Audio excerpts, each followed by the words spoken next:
I'm Bruce Jones. I'm the Vice President and the Director for Foreign Policy here at the Brookings Institution. It's one notch too early to say Happy Thanksgiving, but Happy Thanksgiving anyway.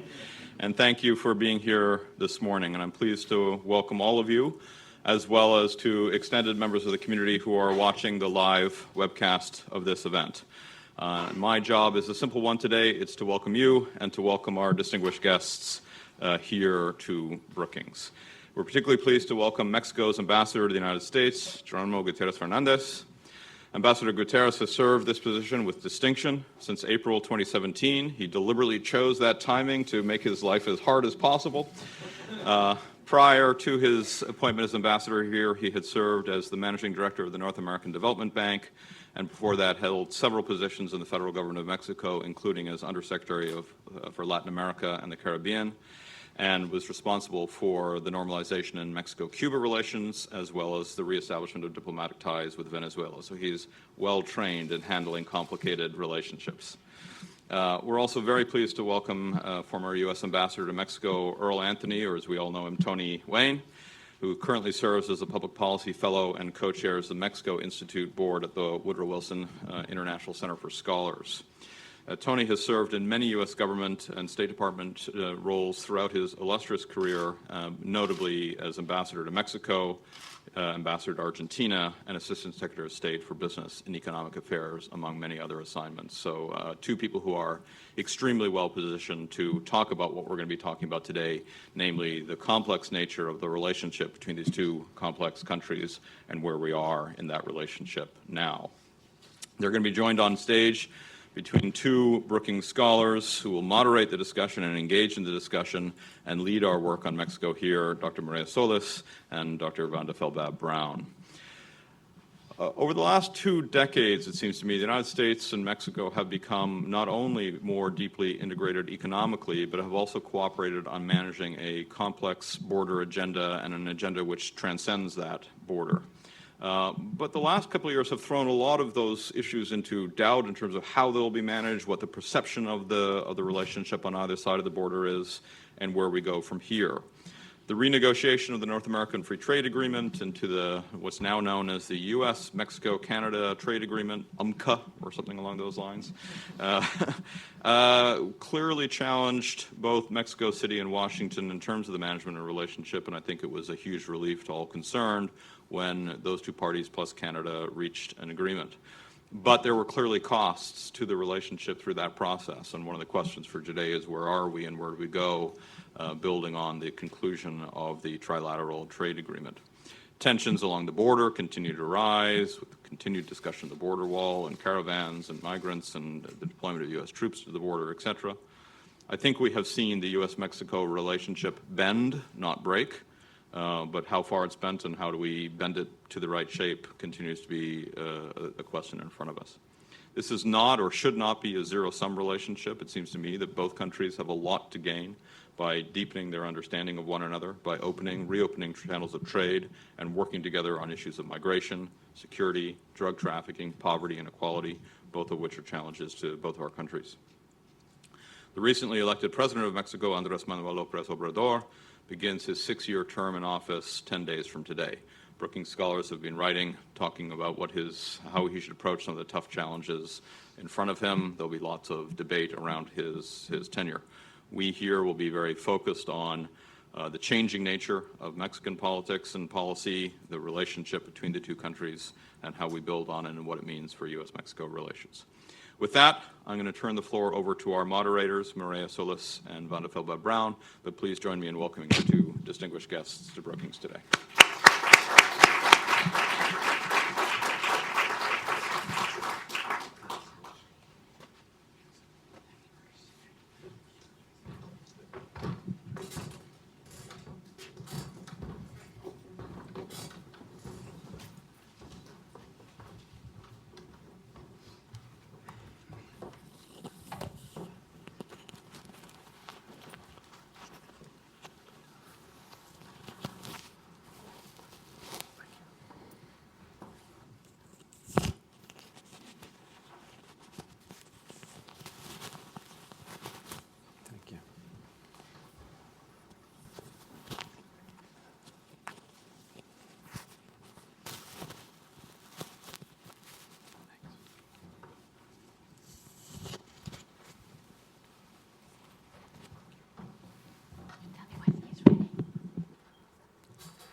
it good now? Yeah. Good morning, everyone. It's wonderful to welcome you to our conversation today, a deep dive on U.S.-Mexico relations, where we are today, where we're going next. And we're going to start first by framing remarks from Ambassador Gutiérrez and Ambassador Wayne, and then I'll moderate a discussion on trade issues, and my colleague Vanda will moderate a conversation on border security, immigration. So Ambassador Gutiérrez, if you would like to offer some opening remarks, please. Thank you very much, Mireya. Good morning to all of you. It's a pleasure to be here. I want to thank the Brookings Institute for hosting this important event. I think it comes at a very opportune time. I'll be very brief on my initial remarks to give as much possible time to the questions and answer and comments, and it's a pleasure to share this panel with all the guests that are here. When I was being confirmed almost 2 years ago as ambassador of Mexico to the United States by the Mexican Senate, I said that the U.S.-Mexico relationship was at a critical moment, one in which we could either achieve a much more mature relationship or one in which we could have a major setback. I think that what the 2 years that have transpired are important because we achieved to get to a much better place than the one we were with respect to trade. There is now a successful conclusion of the negotiations, and I think with a reasonable horizon to have a new trade agreement between the three countries. I think that was important. The other part I think that we're missing, to be absolutely honest, is that we need to find, I think, still a different way to manage the immigration phenomenon between Mexico, the United States, and the Central American countries. And I think that's still, by and large, pending. A lot has been done during the past 2 years. And until that happens, I think that we continue to be at a very, critical moment. We're in a better shape, I think, in the overall bilateral relationship than the one we were 2 years ago for a series of reasons that I'll be happy to discuss. But I think we're not quite yet there in terms of achieving a new favorable status quo for the two countries. Thank you very much, Ambassador Gutiérrez. Ambassador Wayne. Well, let me just step back for a minute and say that the U.S.-Mexico relationship is probably the most underappreciated relationship that the United States has, in that it touches the daily lives of more U.S. citizens than any other relationship. And this is a combination of our history, of the fact we have 35 million Mexican-American citizens. We trade $1 million a minute. We have all sorts of human interactions, a lot of it good, but also some challenges, including migration and including fighting crime that crosses the border in both directions. And this makes it really important that we invest in doing all that we can to manage the challenges well and to take advantage of the opportunities.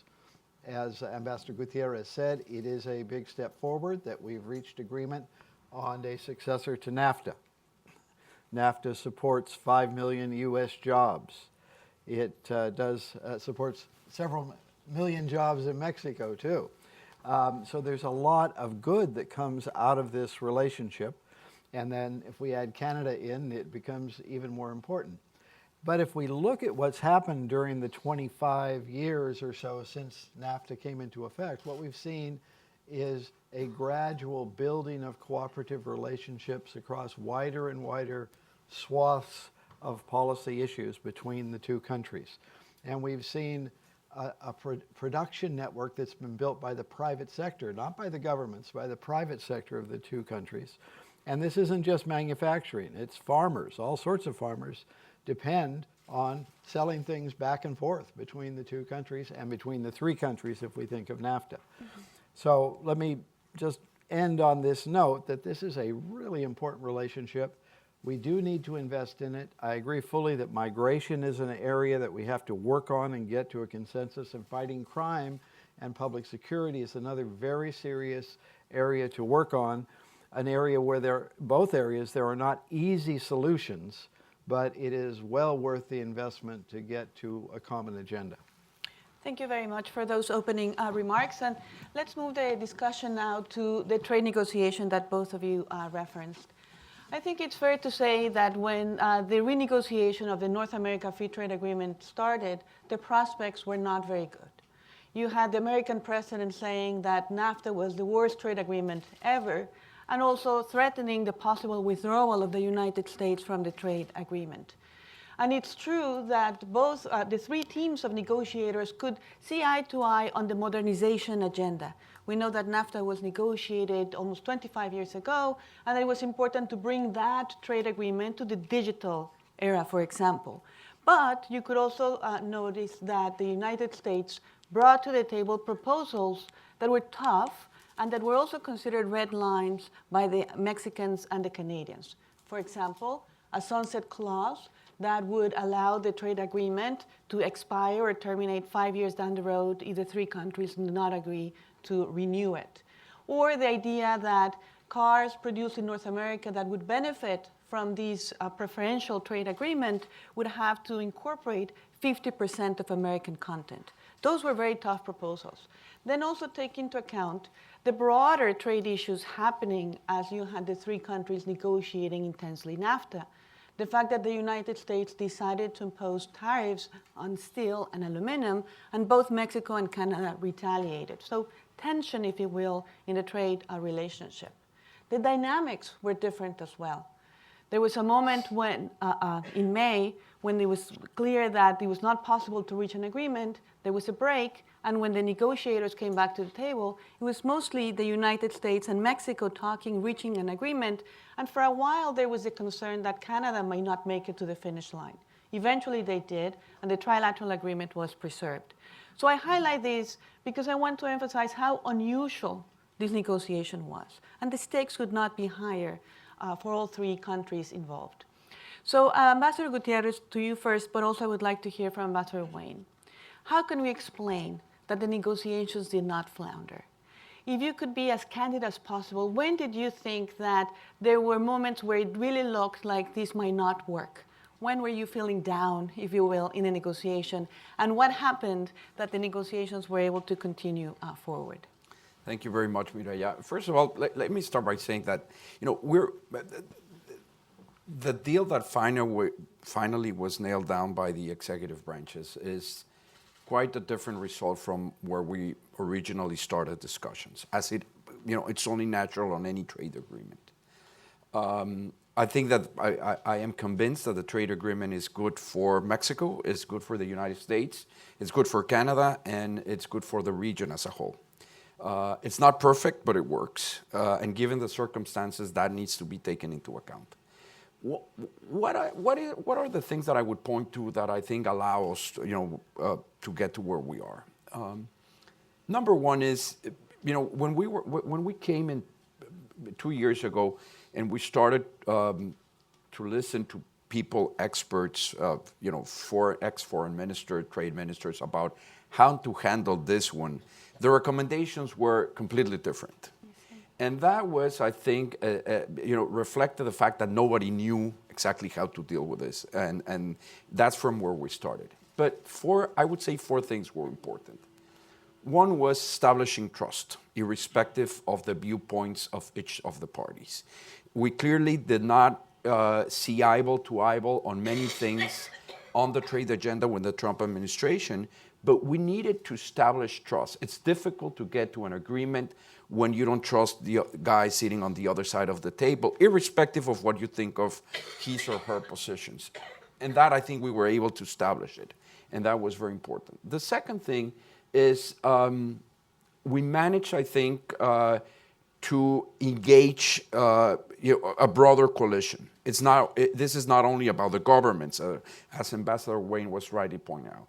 We managed to engage the private sectors, academia, governors, mayors, legislatures from both sides, and from Canada always, to be part of the discussion. The important thing is that when we did that, I think, our narrative was the same with them as with the administration, in order not to lose that level of trust. But getting a broader coalition of stakeholders activated with respect to the agreement was important. The third thing, I think, is just a matter of, it's a learning curve. And everybody goes through a learning curve. Any administration that starts anywhere in the world goes through a learning curve. And I think that even if you look at how the trade agreement was analyzed, NAFTA was viewed by the administration in their terms. I'm not necessarily saying that we agree with that. But it became evident that Mexico and Canada were not the greatest challenge, that, perhaps there were other, challenges that were far important than us. And I think and the other thing is, it was important. There were several times, April of 2017, it's now, a legendary date, April 19, because we came very close of losing NAFTA, and there was a letter hanging around somewhere in the White House, perhaps to be signed, and there were a lot of people trying to, opine on the matter and get to the point that say, this is important, let's give it a shot. And several other, we didn't finish in 2017. We extended it to March. So I think throughout these 2 years, there was always a significant level of, concern and tension. But I think that the important part was let's, abstracting ourselves a bit for the narrative, sometimes a difficult public narrative about the issues, and steady as she goes. We had a strategic objective, and we remain steady to reach that objective. And I think that in the end, we managed to do fairly well. Thank you very much, Ambassador Gutierrez. Ambassador Wayne, it seems clear that on at least 2 occasions, President Trump came very close to withdrawing the United States from a trade agreement, and yet that did not happen. What is your assessment of what kept the U.S. administration working towards amending some of its proposals, essentially finding compromise, even though they had started with these very tough positions to begin with? I think it was very important that all of the stakeholders in this broader relationship were mobilized. There are, if you look at the broader NAFTA, 14 million U.S. jobs, about $2.3 million of trade each minute across both borders. A lot of farmers, with Canada being the #1 and Mexico being the #3 trading partner for farmers, the selling client. All of that over time built up and became a more active force, reminding people in the administration how important this relationship was.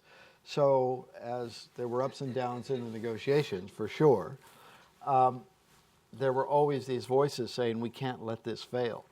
And it wasn't just the business community. It was the business community, the farming community, the Senate, the governors of the United States who kept weighing in with the White House and saying, this is really important.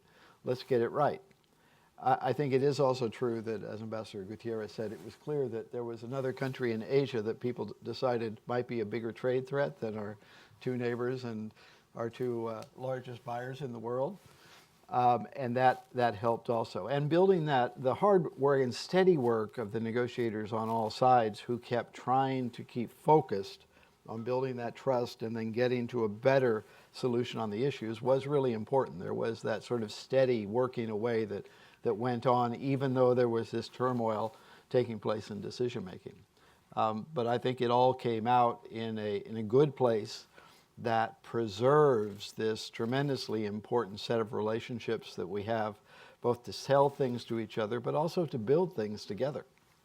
Thank you very much. And I'm glad that both of you make reference to the fact that the U.S.-Mexico relation is not just about the interaction between the 2 administrations, but that it's about how the economies, how the society is closer together now over the past 2 decades.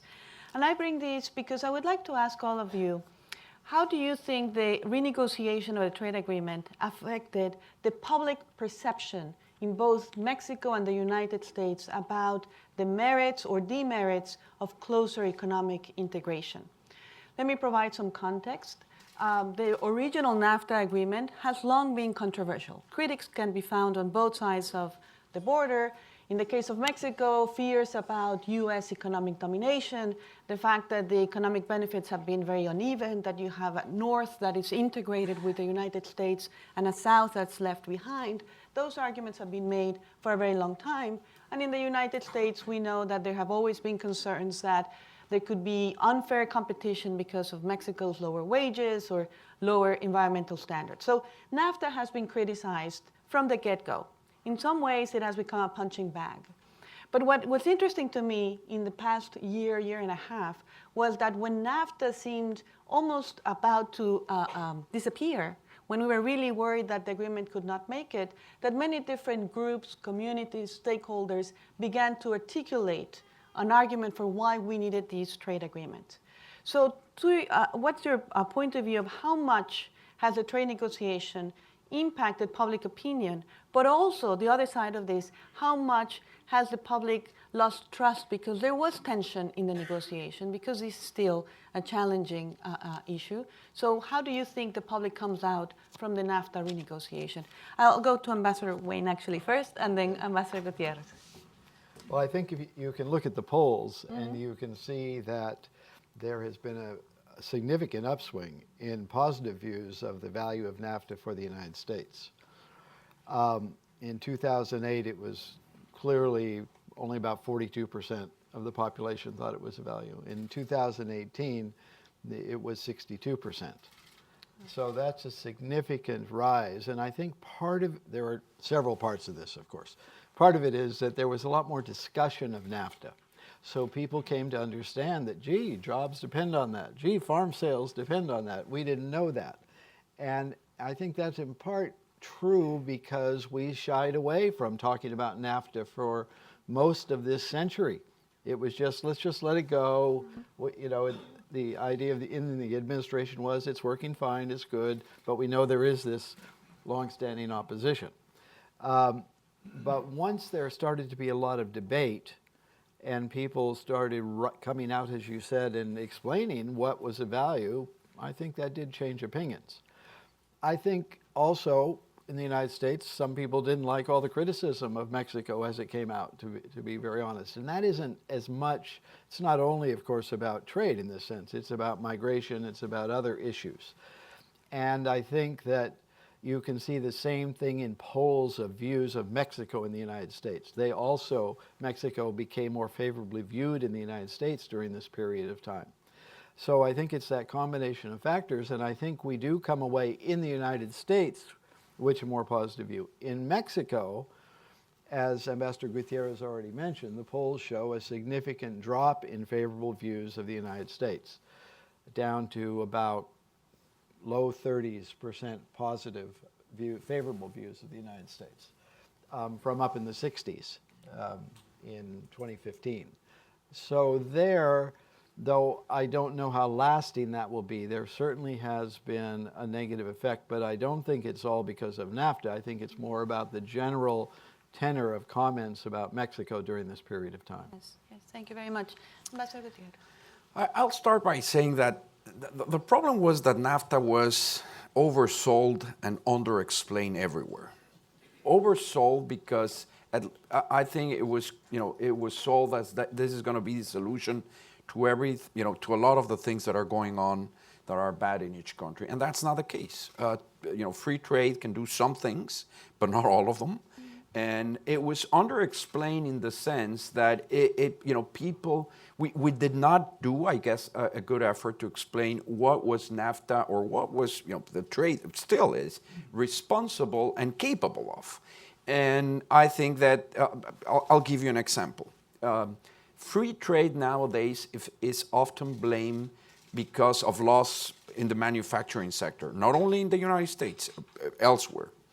And I think there is, significant evidence that'll point that the vast majority of those job losses are due to a result of technological change, not trade. Of course, trade involves that some sectors, firms, are gonna, suffer and adjust, and that's what free trade is about. But the balance it's certainly positive. So if people are not, if governments, to the extent that we are responsible, along with, I guess, academia, do not explain exactly what NAFTA is and this new trade agreement is responsible for and capable of, we will always have a problem. I think that at the same time, Mexico did not, to be perfectly clear, countries compete here in the United States for influence, space, and leadership within the United States, if I may use that word.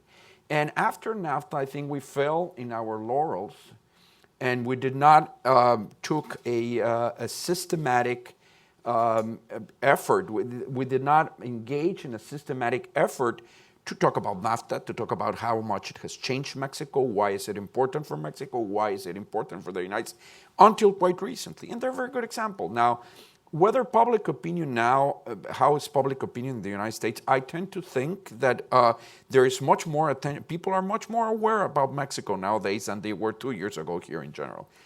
Go talk to soybean growers in the Midwest or corn growers in Nebraska. Go talk to the people that are working in a manufacturing firm in Flint, Michigan, that it's owned by a Mexican firm. Or go talk, and they will tell you. The problem is that there is not a organized, as such coalition that will talk about these benefits. It's much easier, the opponents, to be clear, it's much more easier for them to organize. I think that Mexico has a good opportunity right now because the level of attention with respect to Mexico, I think, has risen in the United States.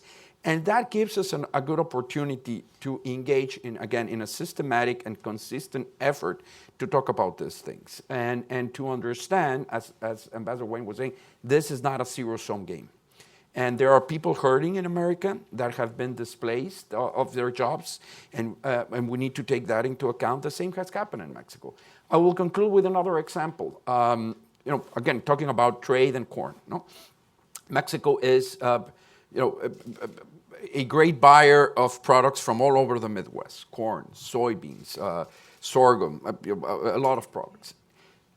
Many of those people did not actually knew that they would sell to someone, a distributor, and that all of their products go to. Now they know, and it's important. And at the same time in Mexico, when there were people of concern and people talked about, NAFTA is going to destroy the agricultural sector in Mexico, which I happen to think that's not true. Go and talk to tomato growers or to avocado growers.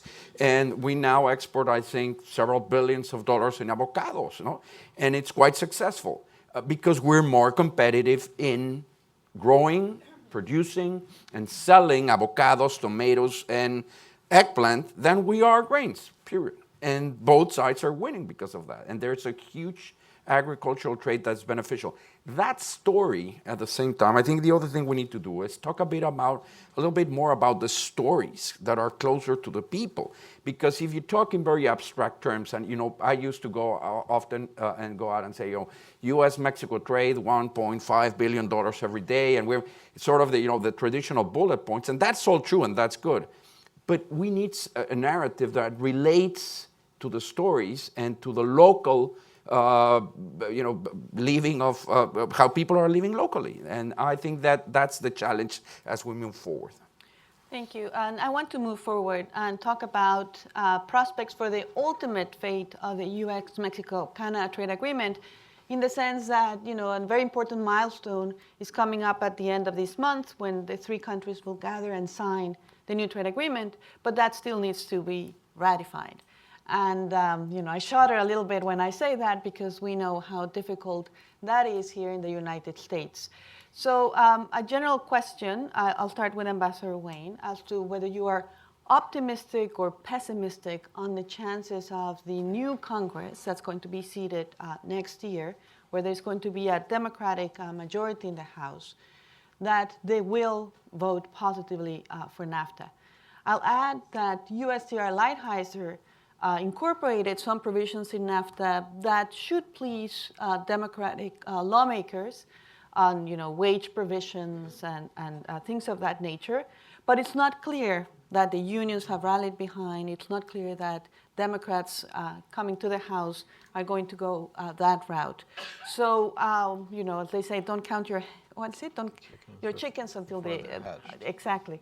So, what are the chances then that we'll have a ratification of NAFTA? What are the chances that we'll have some kind of renegotiation through side letters or through reopening the agreement proper? Some things that we're all familiar with painfully. So, Ambassador Wayne and Ambassador Gutierrez. Well, I think we need to protect the eggs and encourage them to be hatched.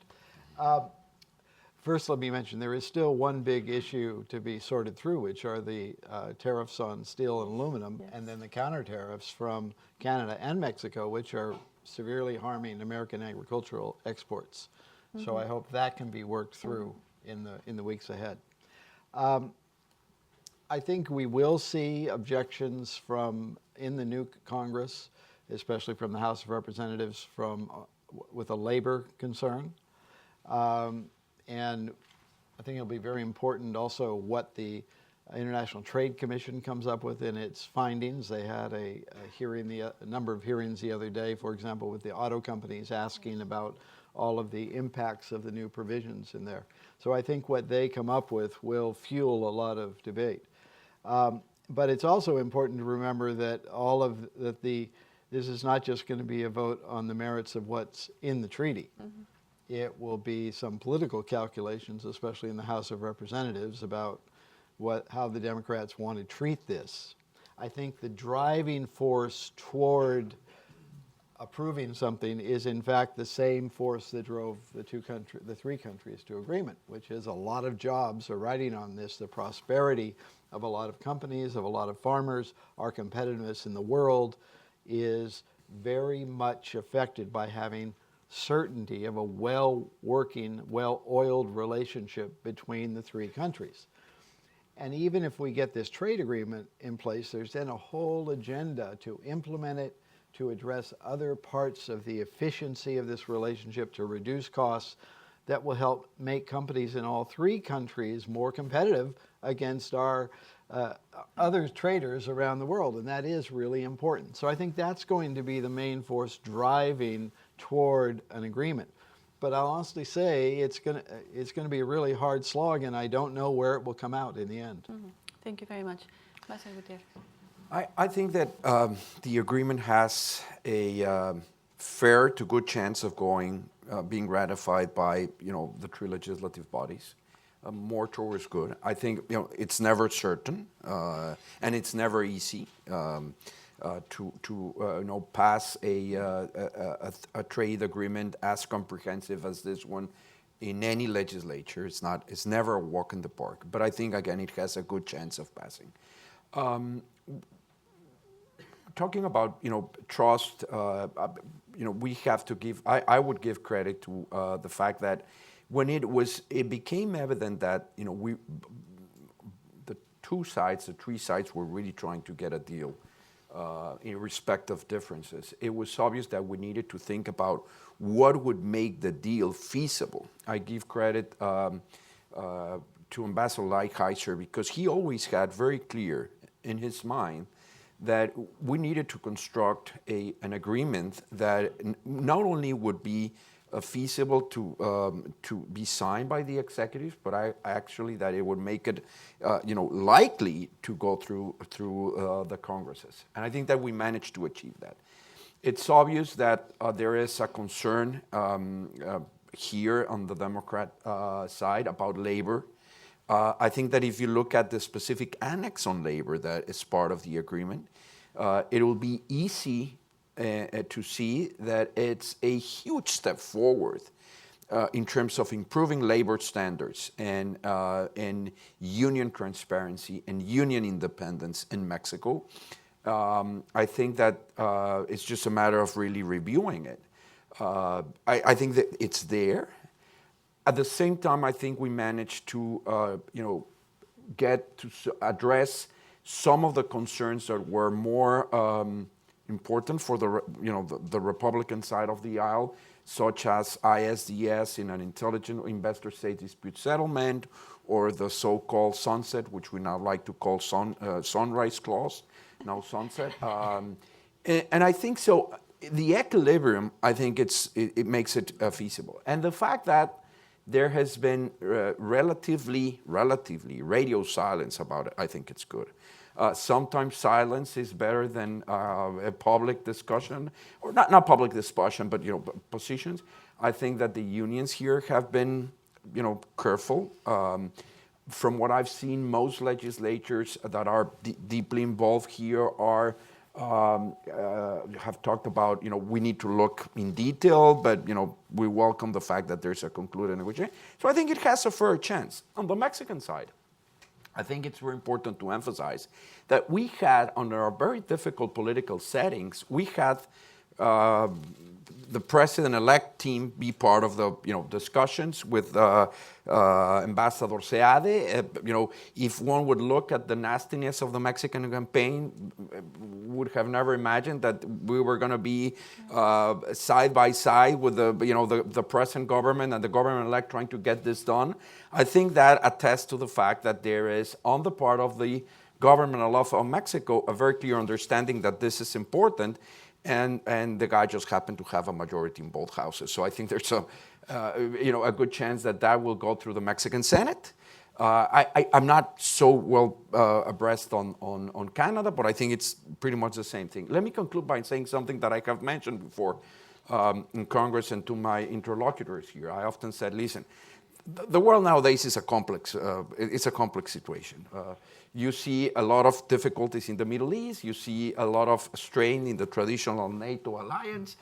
Europe under a lot of, reflecting about, its integration process. You do see a resurgence in China. You also see tension in Asia.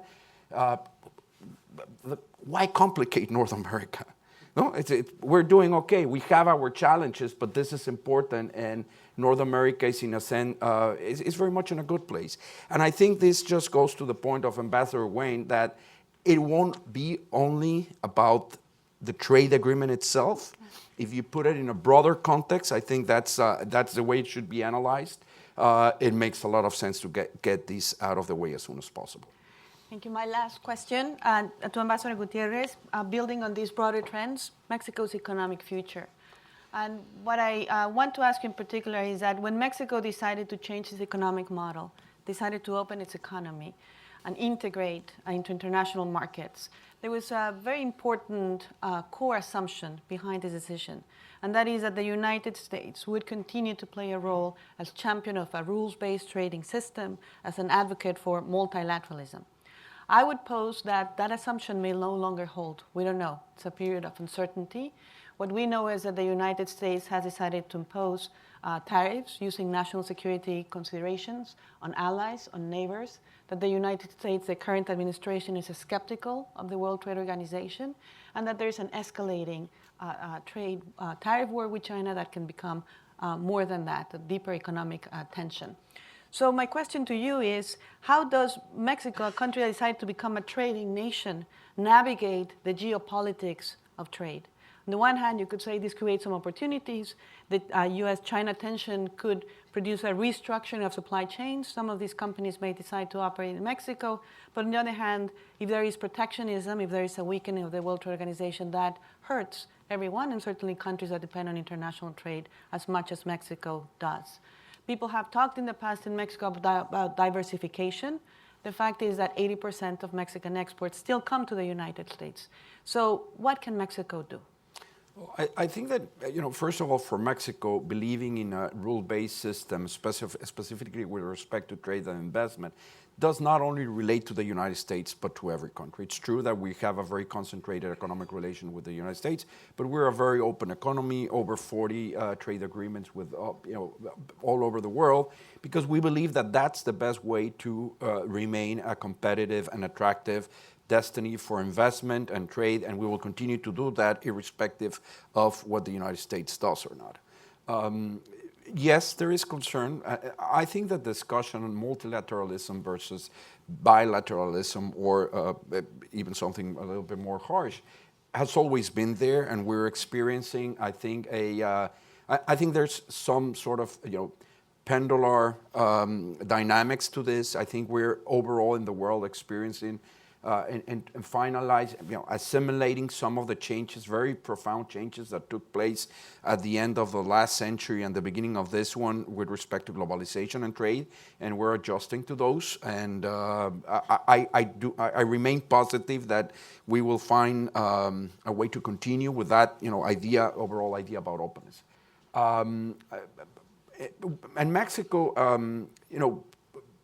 again, I think that has learned over the years that those rules-based systems are important, especially for a developing country. And it's not always easy. And I think that here in the United States, the debate also will take place. So, in the end, there's two sides of that story and that debate. And I couldn't say much more about how it's going to look in the future. But I do believe that that's the right way to go. And it is especially in this type of context and circumstances where it's really important to remain steadfast with respect to what a rules-based system means for the world. With respect to China, I would say, I think that there's, in the year 2000, everybody decided to bring China into the World Trade Organization. I think that was the right step. But I think that there's also growing opinions that China must play better by the rules that the WTO imply. There is concern about intellectual property. There is concern about other trade practices, and those things need to be discussed openly. Mexico in itself we have a trade relationship with China of about $70 billion. We export $5 billion and export around 65, and import around 65. Yes, there's opportunity, and we are open to trade. And we're open. I think that there was recently a press release with respect to that by Mexico's foreign minister. We're open.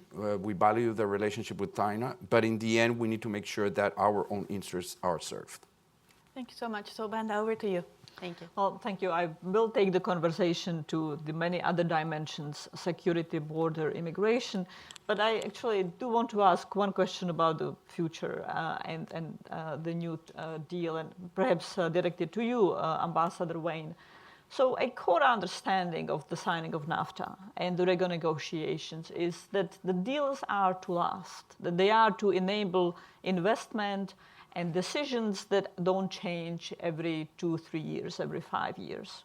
And yet a very important element of the renegotiation was to remove that, to put in clauses that the renegotiation would have to take place repeatedly, to eliminate that certainty for political consideration, and with the claim that this would then allow to take care of those who don't benefit from the deal, whether in the United States or Mexico.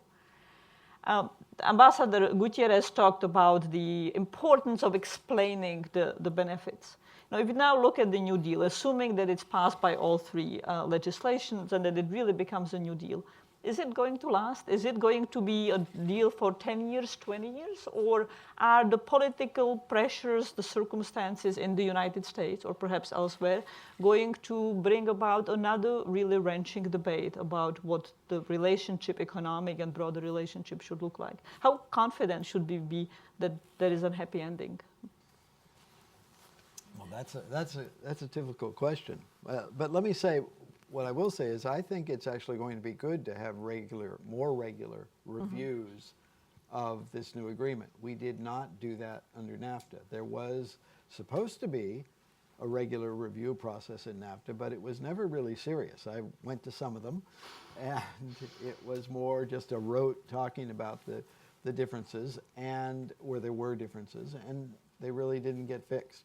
So having a process that allows people to bring up things that aren't working or they're not happy with in a serious way, I think is good. And it can involve people more. As we were all saying, one of the challenges during the NAFTA period was that there wasn't discussion about the good things that were happening in NAFTA, just the bad things. So I think one of the things that's incumbent on everybody is when they do get together for a review to talk about what's working also and the benefits that are coming from that. That can also address one of the other problems we had with NAFTA, which Ambassador Gutierrez mentioned, is that NAFTA got blamed for problems that weren't caused by NAFTA. Most of the serious studies looking at the job losses either look to technology or they look to China. if you Automation. it's sort of a rounding error, the number of jobs that were lost overall to NAFTA. Now, that wasn't a rounding error to the individuals who lost jobs, but the problem was there weren't public policies that actually helped take care of those individuals and give them some viable options for new employment or new opportunities.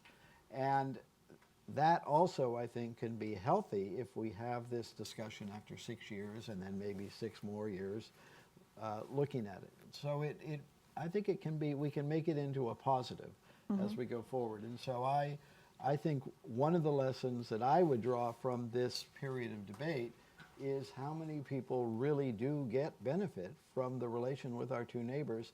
And as Ambassador Gutierrez was saying, that brings an important stability to the United States. I mean, how blessed we are to have two neighbors we can work closely with compared to many parts of the world. You very importantly highlight that NAFTA has been blamed for a lot of issues it didn't cause, particularly automation. And of course, the challenge of automation and its impacts on job losses is only going to grow, not just in the United States, in Mexico, elsewhere. And the vital importance then of understanding that its policy is completely separate from the trade deal that need to address those. Yet the White House certainly pitched the renegotiation as the solution to problems that it incorrectly linked to NAFTA, and it now presents the New Deal as a solution to problems that have nothing to do with NAFTA. And so having that economic awareness seems to me fundamental for keeping the trade relationship positive and going on. For example, if I just might add, I think the three governments and societies and private sectors need to start talking about workforce development, for example. They have not really done that. And that relates to the new technology coming in, the training that's necessary. Each nation may have its own responses to that, but we should be learning from each other. And there are good practices available in all three countries, and we're all going to face this wave of technology and the demand for higher and new skills on a regular basis. So as neighbors, we should build that into this future agenda. Ambassador Gutierrez, Mireya talked about the precarious nature of the renegotiations, of the many moments when at least some of us were holding our breath. Is this the end? Stunning announcement from the White House that withdrawal was imminent, unilateral withdrawal, and then stepping back from the brink. The other aspect of the renegotiations, of course, was enormously strong, one might even say hostile rhetoric from the White House about Mexico during the campaign, but throughout the relationship, starting with the wall talk about the crime that's pouring from Mexico to the United States. And even just very recently, the president has spoken about invasion from Mexico, referring to the migrants from Central America that are trying to claim asylum. Can you please talk to us about that context of the security rhetoric, of building up an image that there is an imminent, enormous security threat from the southern border, and how that was affecting the negotiations, what that meant for the negotiating teams, but also what it meant, of course, for the politics in Mexico? Sure. Well, when NAFTA was being negotiated, negotiators tried as hard as possible to keep all the other stuff, security, immigration, away from the trade table. And they managed to do that pretty well. And that was, in that context, I think it made all the sense in the world. This time around, it was a completely different context, a completely different administration, in a completely different political context. And the narrative was sometimes, yes, difficult, because we were not in the midst of a trade negotiation. We were not dealing only with that, but also with, border security, immigration, and sometimes, and to be clear, irrespective of what anybody thinks, when the President of the United States says something, it's important. So it does generate an influence in what is going on. I think that we, but at the same time, in this time around, President Peña Nieto said, as we go into the trade negotiation, we need to look at the relationship comprehensively, because there's a lot of value for the United States, irrespective of the differences that we do have, the security and immigration cooperation that has with Mexico. So in a sense, that was also implicit as part of the negotiation. Many times we had to, we've always tried to keep a policy of no surprises with the United States, trying to be, and it was very clear that what I think was helpful was that we established clear limits. We were not focusing so much on the narrative, but again, in a strategic result, and we tried to make very clear what our limits were, and we were, willing to stand off the table if those limits were broken. And it's difficult, but I think that was what managed to take us here. So, Ambassador Wayne, so there was the rhetoric, but at the same time, and often very significant threats made from the White House. At the same time, security cooperation has gone on. It has not certainly collapsed.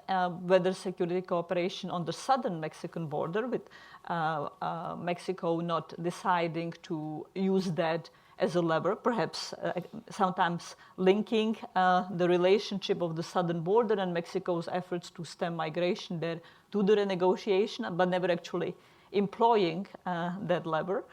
And other cooperation has gone on. Where do you see the U.S.-Mexico security cooperation right now, as we will have a new administration coming in Mexico? Well, I think it's important to put this in a little bit of historic context. Since the Merida Initiative, which was a U.S.-Mexico initiative looking at public security broadly, came into effect in 2007, 2008, cooperation between the public security forces of both countries has grown immensely. And it's important to remember that part of this was fighting organized crime, part of it was modernizing the border, part of it was helping Mexico strengthen its capacities of its institution, part of it was helping communities that were being overwhelmed by local violence from crime. And so through all that cooperation and the law enforcement cooperation that went along with some of the assistance, people got to build trust with each other, just like in the trade area. They found new ways to work together rather than just pointing at each other and blaming the other side. They said, okay, we got a problem. We each have a responsibility to solve it. How can we do that? And there was a lot of progress made. So interestingly, in the first year of this new administration, in the cross-border crime area, there was a lot of continued process. There was an agreement on a strategy that went all the way from looking at where the drugs come from, if they're grown, where they're grown, how they get transported, how they get across the border, what happens to them once they're in the United States, what happens to the money that's received, can we track the money? And so conceptually, there was actually an even further step forward between the two governments. But it is true that then the critical rhetoric did get in the way of that cooperation. And the Senate of Mexico twice, I think, told the government to hold off or stop cooperating with the United States because of remarks that were made, which made it harder. It didn't stop all cooperation, but it made it harder to do. So we're at a point right now with a new government coming into Mexico where they've just announced a new approach, a more comprehensive approach to public security. And the U.S. and Mexico are going to have to review where they've worked together, what's worked, what hasn't worked, and hopefully they will come up with an agreed agenda for going forward in the new political context in Mexico. It's very, very important that this takes place. Just a couple of examples. It's estimated that the illegal drug sales in the United States make $20 to $30 billion a year in profits for the smuggling organizations, where a lot of that money heads back toward Mexico, and it doesn't do good things when it gets back to Mexico. How can we do that? The United States has this terrible opioid addiction problem that needs to be tackled. It has to be tackled in the United States through new, better programs for treating addicts, for preventing addiction, but also better law enforcement in that whole chain. We need to cooperate with the Mexicans well in taking care of that. Mexico has very serious public security problems that have led to a significant rise in violent homicides in that country. All of it is not related to drug smuggling to the United States, but some of it is related to those organized groups that do that. So there's an interest, very much an interest from the Mexican side to continuing to work with the United States on a number of these areas. So it's a really important area with hard work to do, and we now have this window where we should take a fresh look at this and see how we can go forward together.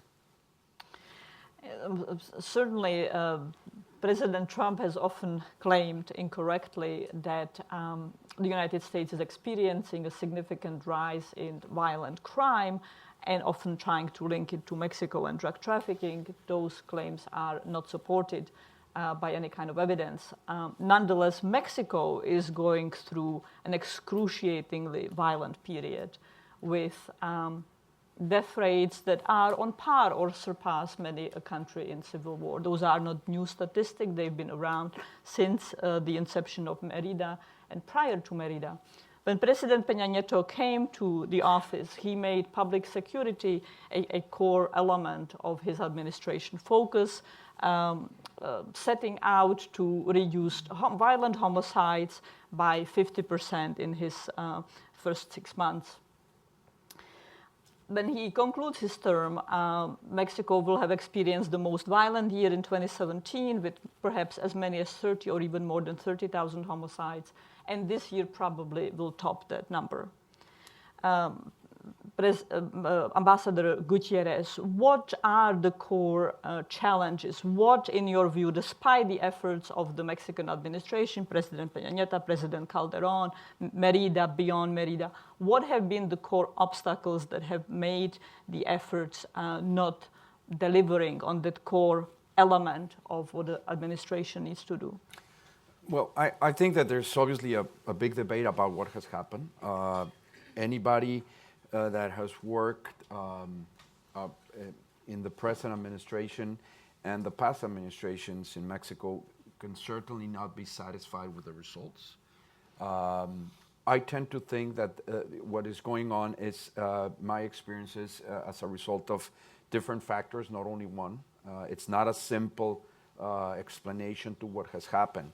But let me try to describe it, in my opinion, in the following way.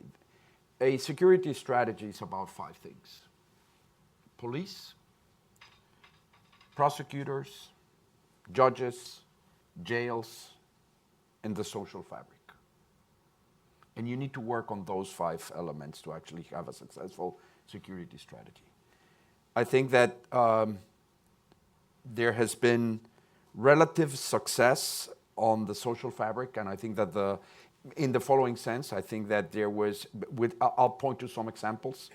Juárez and Tijuana, there seems to be cases where the work done to recover social fabric was important in achieving a better outcome.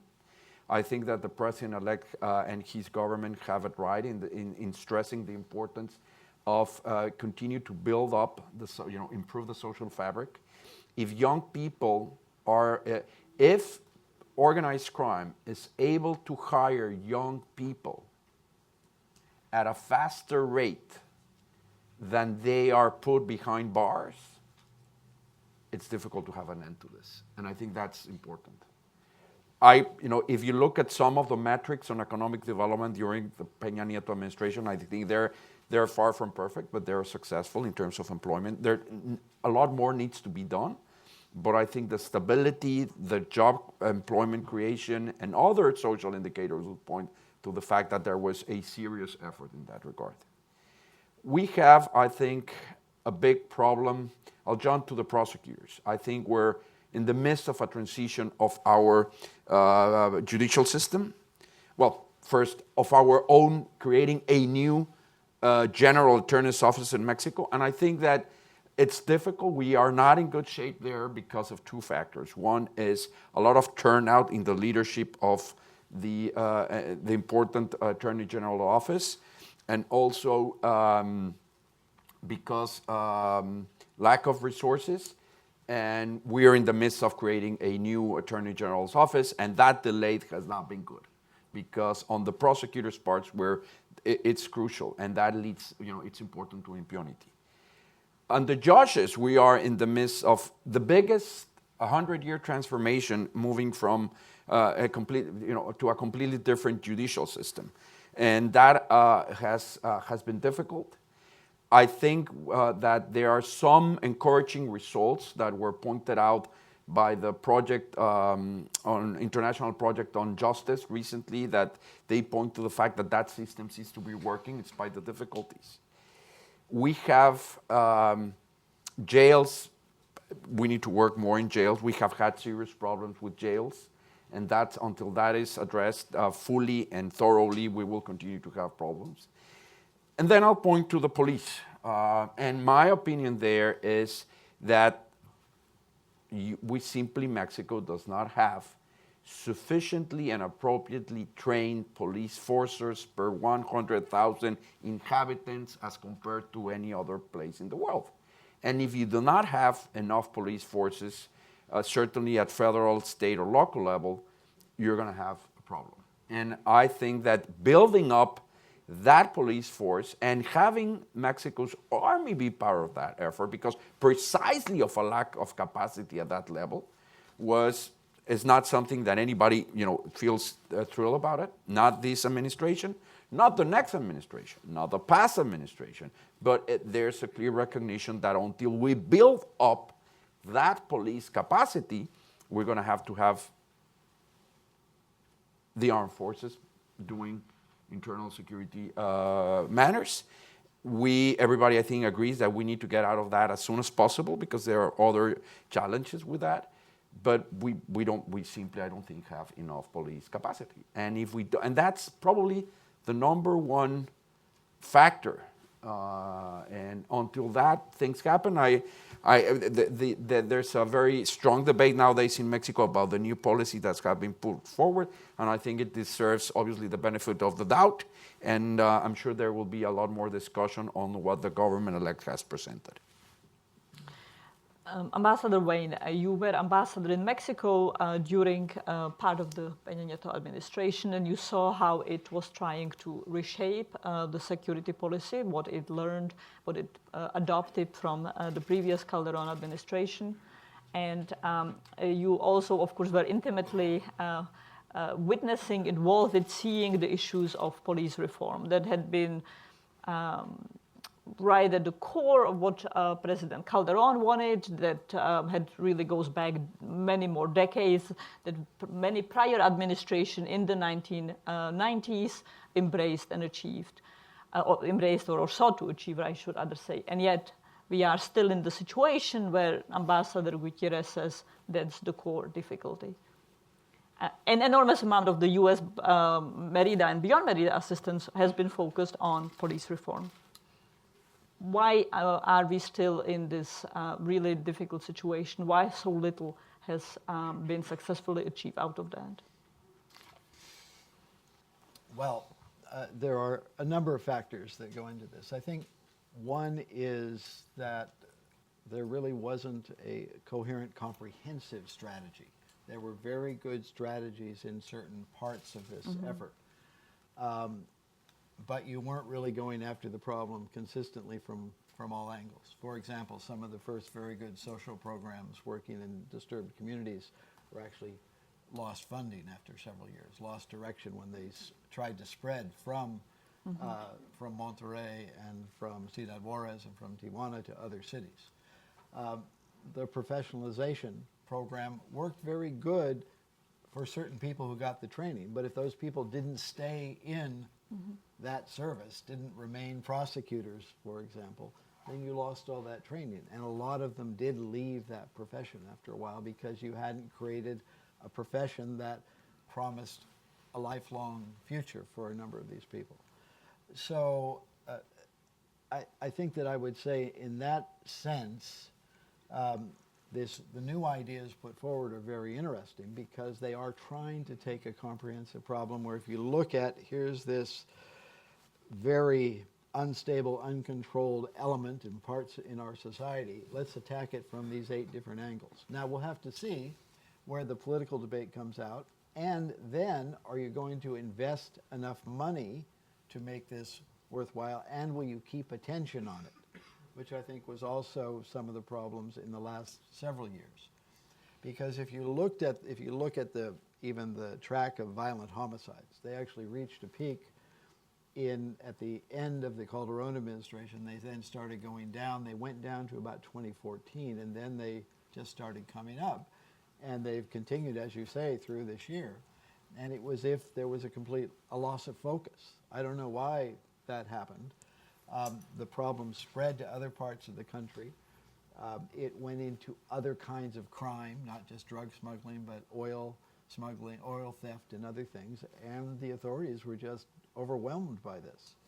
So I'm hopeful that with this rethinking and the debate that's now going on about a more comprehensive policy, that Mexico will come out of it with a better sense of how to tackle this and will invest in bringing about those changes. You alluded several times to the new plan, the 8-point plan that President-elect López Obrador just announced this past week.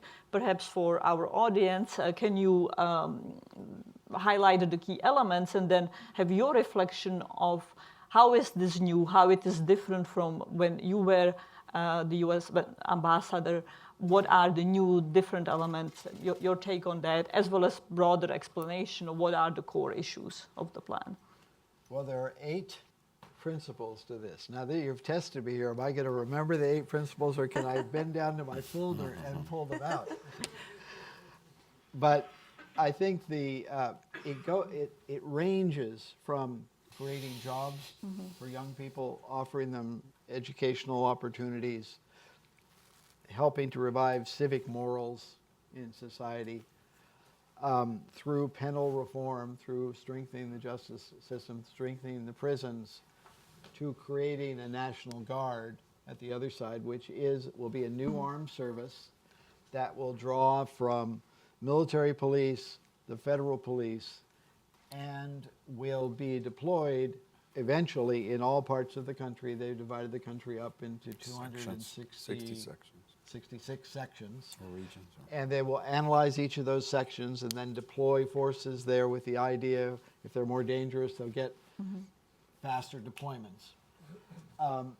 But of course, what remains is to train all of these people in the police skills. It's one thing to be a military police person, as you know, another to be a civilian police person. And then they still have to hook up with the prosecutors, the forensic experts, the people that collect evidence where there are gaps right now, to make that work and then bring people into the justice system. One of the tremendous flaws is what's called impunity in Mexico, where even if you get arrested, you don't get convicted. And so one of the big things is start convicting guilty people. Now, at the same time, in this new policy is the idea of transitional justice. Absolutely. Where you can have a forgiveness and apology process, as has been done in other countries, reintegrate people who've been out of formal society, working in illegal activities in this case, bring them back in, help victims feel a sense of justice at the same time you're reintegrating people into society. That's a very big prospect and won't be easy to implement. It doesn't mean it shouldn't be explored, but it's going to be very deeply debated, and we'll see where that goes. And then there's drug legalization also, possibly legalizing marijuana. Some people have suggested finding a way to legalize some of the production of opium. We'll see where that goes. So it's to be applauded for its comprehensive nature, but it's going to take a lot of effort to reach agreement, and then a lot of investment and hard work to bring it about. I hope it bears fruit. Ambassador Gutiérrez, in this plan that Ambassador Wayne just perfectly outlined, not missing an element and getting an A+ on this test that I just pulled off, where do you see will be any difficulties in U.S. bilateral cooperations? Are there any elements to it that the U.S. might take a pause at or not like? Well, the past 15 years and the past two especially, I think that the U.S. and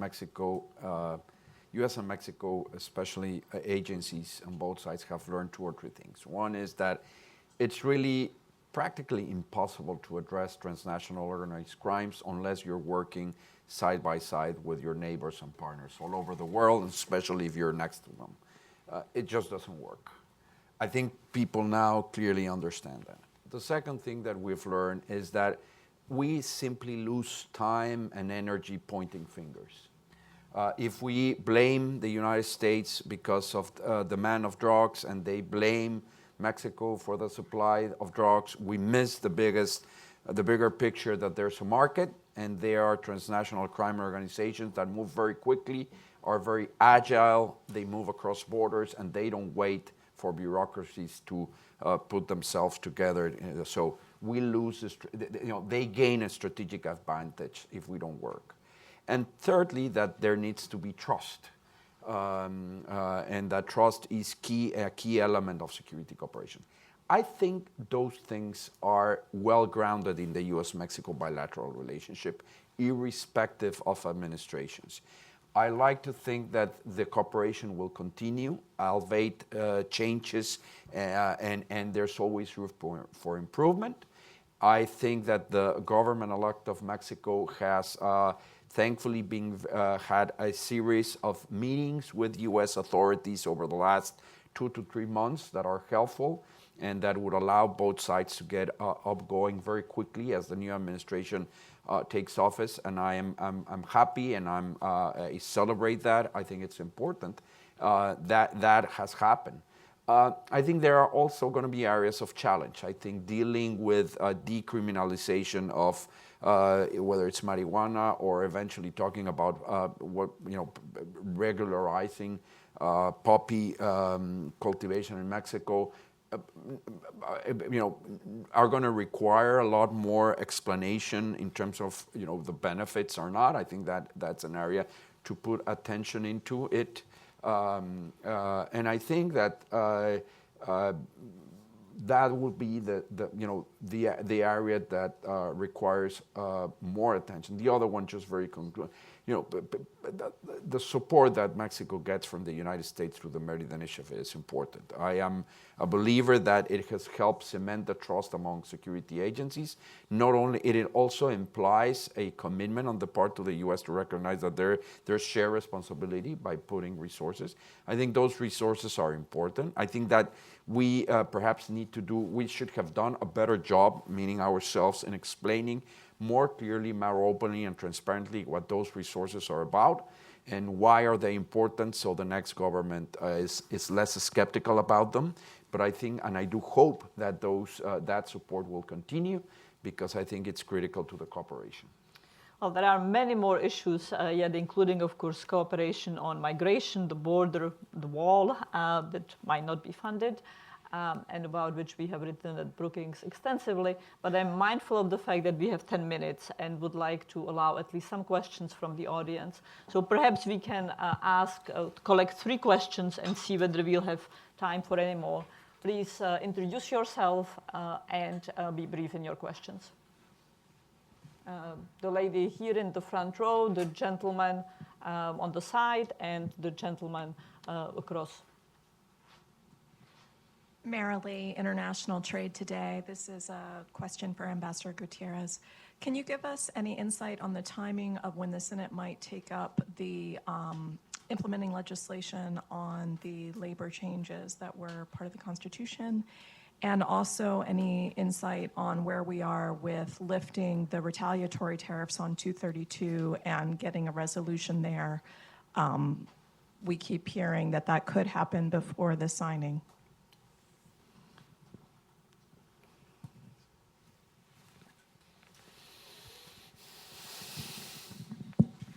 Thank you. This has been very informative.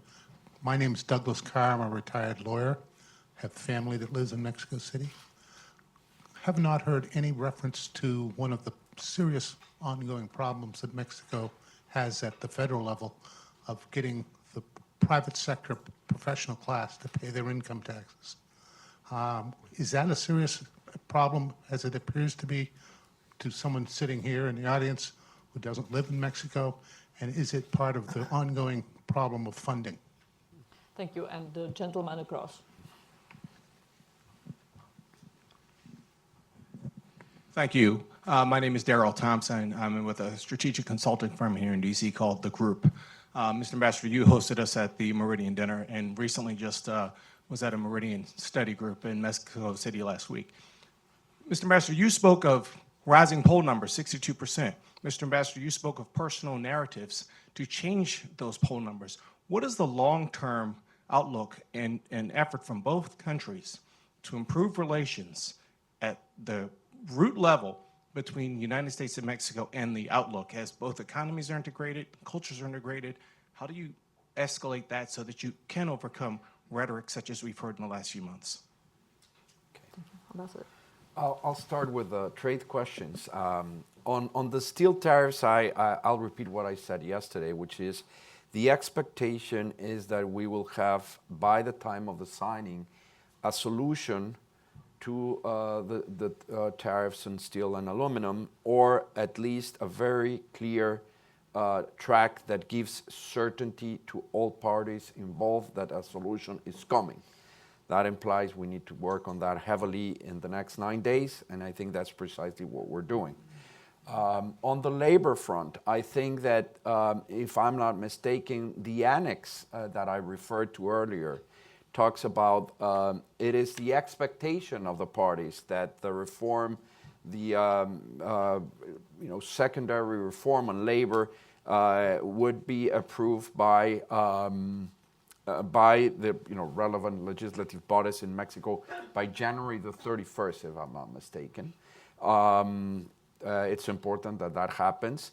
And it also refers to the fact that without that, that reform, the agreement might not be implemented. So that's crucial. And if I may add, additionally,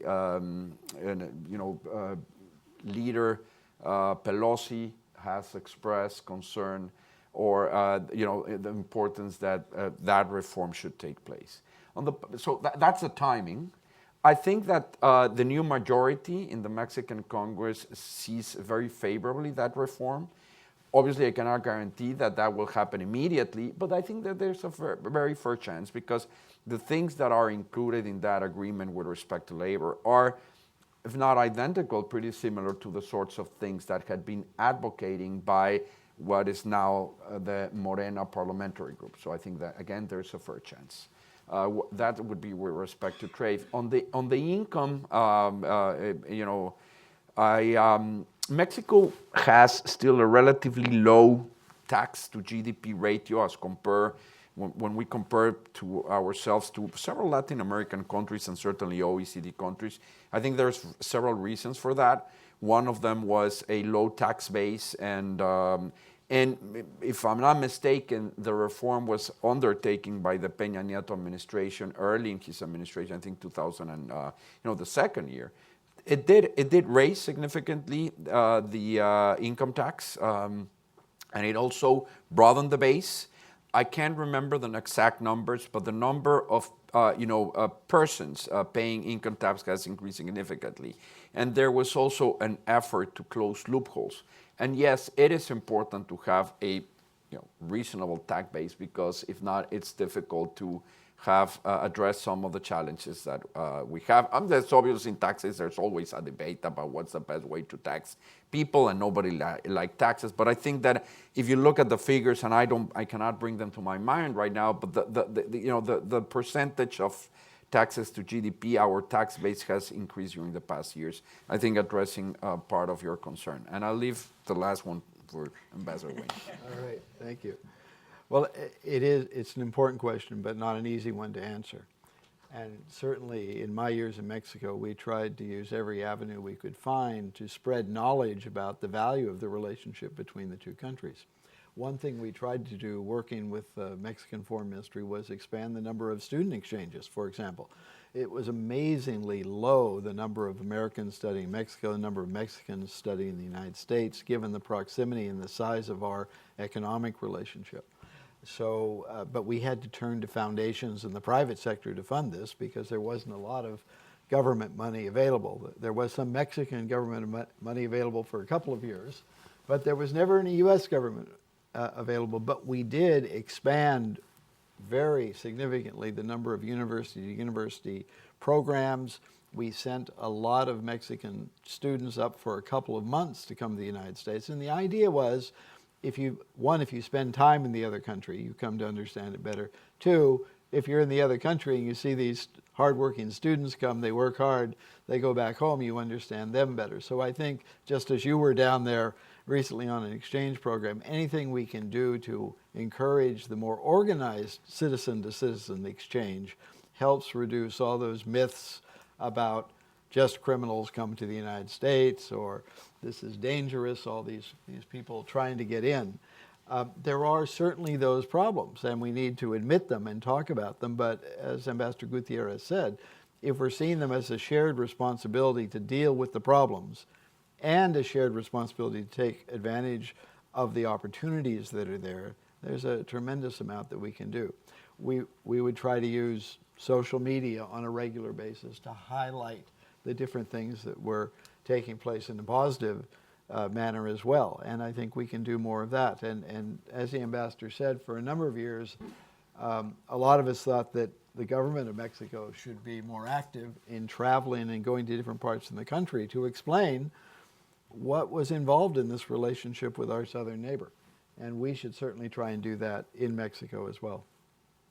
Well, thank you very much. We are out of time. Those are excellent and inspiring comments to conclude our conversation for today. The U.S.-Mexico relationship is a relationship between two families, one family that is challenged, but at the same time it is a family, so we will have many conversations.